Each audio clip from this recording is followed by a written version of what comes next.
Bonjour à tous. Ce 21 novembre, c'est la journée mondiale du souvenir des victimes des accidents de la route. Soudains, traumatisants et violents, ils ont des conséquences irréparables pour les victimes et leurs proches. Témoignage.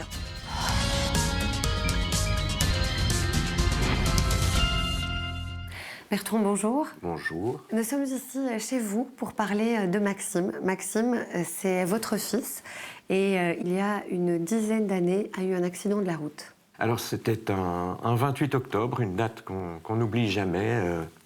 Au petit matin, j'étais seul à domicile et j'ai reçu la visite de deux représentants de l'ordre, de deux policiers qui m'ont annoncé le décès de Maxime. Alors ce qui s'est passé cette nuit-là, en fait, il revenait d'activités sportives. Il était avec trois autres amis dans une voiture, il était passager arrière. Et le conducteur a perdu le contrôle de son véhicule et Maxime est décédé sous le choc avec un poteau en béton. Est-ce que le conducteur avait bu ? Alors, le conducteur, je pense qu'il y a plusieurs facteurs. Le conducteur avait effectivement un taux d'alcool supérieur à la normale. Il y a ça s'ajoute aussi que c'était la nuit, la fatigue et peut-être aussi un facteur particulier qui est la connaissance du trajet, du territoire et donc peut-être l'impression qu'on connaît bien la route. Comment on se reconstruit après ça ? C'est vraiment tout un parcours, effectivement, où on est déconstruit à ce moment-là.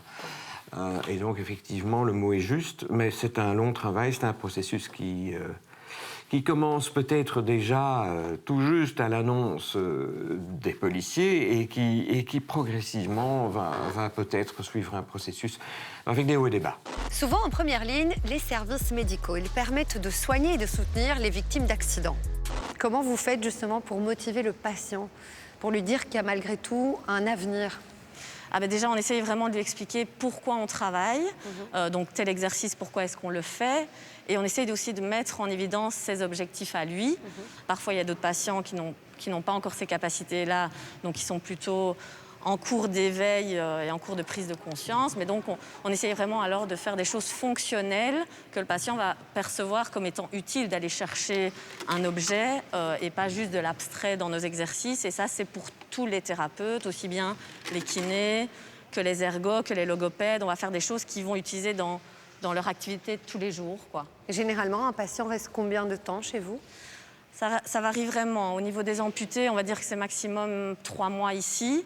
Tandis qu'au niveau des accidents de la route, si c'est un traumatisé crânien, donc ça veut dire qu'il a été longtemps en hôpital, il peut être dans le coma et avoir vraiment des symptômes type hémiplégie, hémiparésie. Donc ça, c'est des délais beaucoup plus longs. 1 an, 2 ans, 3 ans, en fonction de l'évolution. Tant qu'il évolue, on le garde. Parfois, il y a beaucoup d'opérations suite à un accident de voiture qui font que on repart en arrière et on doit continuer la prise en charge. Donc ça, c'est des patients qui peuvent rester longtemps avec nous. Emeline, il y a 2 ans et demi, vous avez été victime d'un grave accident de la route, un refus de priorité. Comment on se reconstruit après ça ? C'est pas facile, mais moi j'ai un caractère, je pense, assez fort. Et donc, oui, j'ai eu un gros accident qui a chamboulé une grosse partie de ma vie. Oui, c'est pas facile, c'est tous les jours un combat.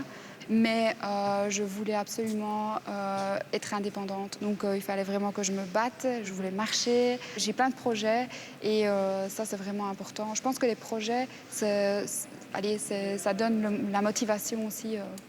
Le mental, la force de caractère. Comment ça se passe maintenant lorsque vous reprenez la route ? Est-ce que vous en voulez, par exemple, à cette personne qui vous est rentrée dedans, qui a fait basculer votre vie ? Oui, au début, j'étais un peu fâchée. Et puis, en me disant, pas sur la personne, mais fâchée sur le monde, en fait, sur l'univers, voilà. Mais pas fâchée vraiment sur la personne, parce qu'en soi, oui, c'est un refus de priorité, mais ça arrive tous les jours. Et elle était jeune, elle a fait une bêtise et est-ce que je dois lui en vouloir toute ma vie? Non. L'Agence Wallonne pour la sécurité routière met à disposition des victimes et de leurs proches un service gratuit pour les aider, aussi bien sur le plan psychologique que sur le plan juridique. Si vous avez besoin de les contacter, n'hésitez pas à le faire au numéro qui s'affiche ici en bas de votre écran.